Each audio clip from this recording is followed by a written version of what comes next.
Dan di sini anak-anak kurang fokus ya, perhatian siswanya pada proses pembelajaran, sehingga hasil belajar kelas 5 ini rendah, dibuktikan dengan perolehan nilai. Baiklah, Assalamualaikum warahmatullahi wabarakatuh, Sobat-sobat calon guru, selamat datang di channel calon guru. Sobat semuanya pada tahap kedua dalam PPG dalam jabatan 2021, yaitu pada tahap perancangan pembelajaran. Di sini memungkinkan kita untuk mendapatkan suatu tugas ya. Setelah kita mendapatkan bahan pembelajaran, di sini sebaiknya teman-teman unduh di sini.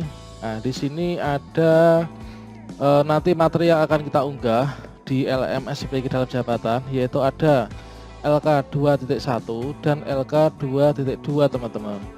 Dan juga di sini sebenarnya sudah ada panduan merancang pembelajarannya.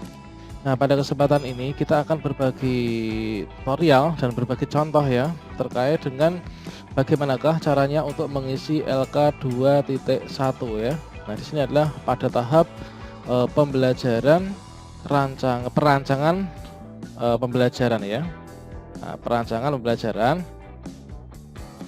Yang mana di sini kita akan melakukan identifikasi masalah. Yang pertama ada pertemuan tatap maya, sudah dibagi per kelompok karena nanti langsung sampai ke PPL gitu kan. Di sini kemudian kita isikan di sini diskusi, kemudian nanti kita upload yaitu LK 2.1 ya. Nah, setelah kita unduh teman-teman, setelah kita unduh untuk LK tersebut itu isinya adalah kurang lebihnya seperti ini. LK 2.1 dan bagaimanakah cara untuk mengisinya LK 2.1. Namun sebelum saya lanjutkan perlu saya ingatkan bagi teman-teman yang belum subscribe, silahkan klik tombol subscribe-nya dan aktifkan notifikasi loncengnya sehingga nanti jika ada update video terbaru kalian nggak akan ketinggalan informasi ya. Oke, di sini adalah LK 2.1 yang kita dapatkan dari SIM PKB, dari LMS PPG dalam jabatan. Di sini sudah ada petunjuk-petunjuknya juga. LK 2.1 yaitu format identifikasi masalah ya, format identifikasi masalah. Di sini ada tabel, ada kolom yaitu data observasi. Di sini kita isikan data observasi. Yang mana data observasi ini kita isikan dengan apa? Di sini ada data observasi. Ini adalah merupakan kumpulan dari hasil observasi terhadap permasalahan pembelajaran di sekolah kelas baik berupa data kualitatif maupun kuantitatif. Artinya ini adalah jikalau di kelas kita itu pernah dilakukan PTK atau penelitian tindakan kelas, maka akan mempermudah kita untuk menyelesaikannya ya. Di sini hampir sama dengan kita itu membuat sebuah PTK penelitian tindakan kelas, akan tapi kita langsung action ya. Untuk memperbaikinya itu kita lakukan dengan cara tindakan. Kalau misalkan ada pembelajaran di kelas tertentu itu nilai pada mata pelajaran ini jelek, kemudian cara memperbaikinya gimana, langsung kita praktek sampai hasilnya gitu kan. Oke. Nah, ini adalah untuk data hasil observasi itu diperoleh dari data-data ini. Kemudian identifikasi masalah ini adalah kita isikan berisi permasalahan-permasalahan dalam pembelajaran yang terkait dengan ini ada materi pembelajaran, rumusan tujuan dan indikator, penyiapan media, model, metode dan strategi, aktivitas pembelajaran, sosiokultural siswa, sarana, kemudian capaian pembelajaran. Kemudian rumusan masalahnya. Nah, rumusan masalah ini adalah kita isikan rumusan masalah yang perlu dicari alternatif solusinya ya.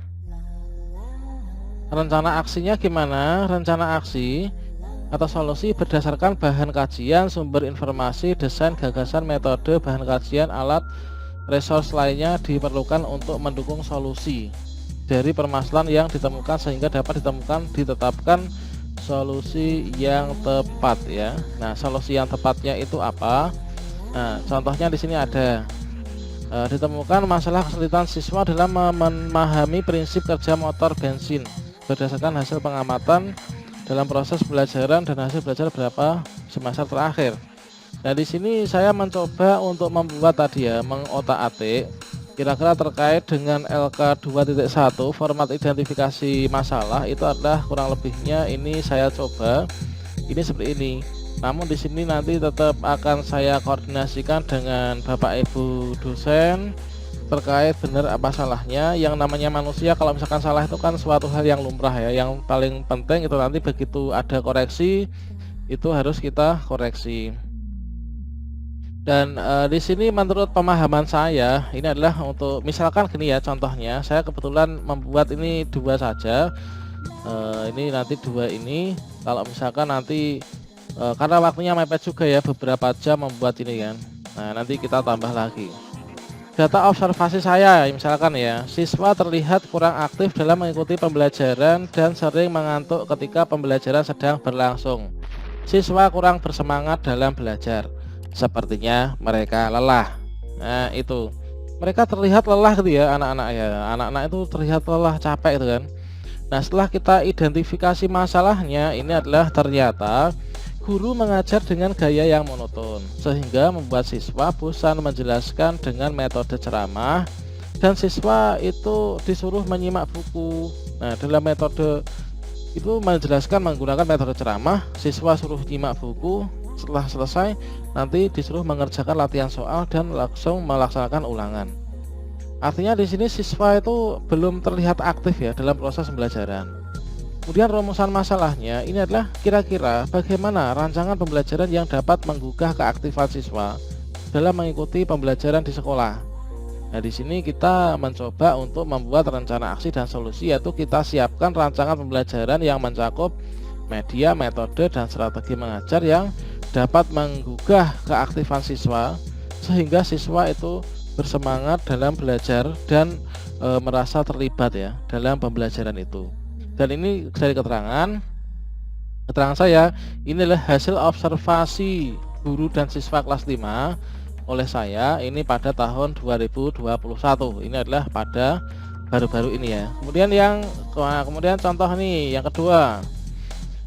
Sebagian besar siswa kelas 5, khususnya di sini adalah untuk materi kelas 5 tema 9 subtema 1 ya. Sebagian besar siswa kelas 5 kurang menyukai pelajaran IPS. Materi keragaman penampakan alam dan buatan yang dianggap sulit dan membosankan harus segera dicarikan solusi nih ya yang tepat agar tidak menjadi beban siswa dalam dan mampu mengangkat prestasi hasil belajar mereka ini. Kemudian terkait dengan identifikasi masalahnya, ini adalah guru ternyata mengajarnya itu menggunakan metode dan media yang kurang tepat ya, yaitu masih menggunakan metode ceramah. Kalau menjelaskan kenampakan alam dan buatan itu kan menggunakan metode ceramah konvensional, suruh melihat gambar-gambar yang hanya ada di buku. Ini saya rasa anak-anak bosan dan mereka abai terhadap materi pelajaran IPS-nya, dan akhirnya untuk hasil belajar IPS-nya ini menurun. Dan di sini anak-anak kurang fokus ya, perhatian siswanya pada proses pembelajaran sehingga hasil belajar kelas 5 ini rendah, dibuktikan dengan perolehan nilai rata-rata hasil belajarnya itu di bawah rata-rata. Selanjutnya terkait dengan rencana aksi, ini adalah dengan menggunakan media gambar pada. Nah ini kita rekomendasikan menggunakan media gambar dan juga video. Media video itu dari gambar-gambar yang kita susun gitu ya. Jadi misalkan menjelaskan tentang danau, penampakan alam, danau, telaga atau sungai itu kan, itu kita buat gambar-gambar yang sesuai dengan keadaan nyata gitu kan.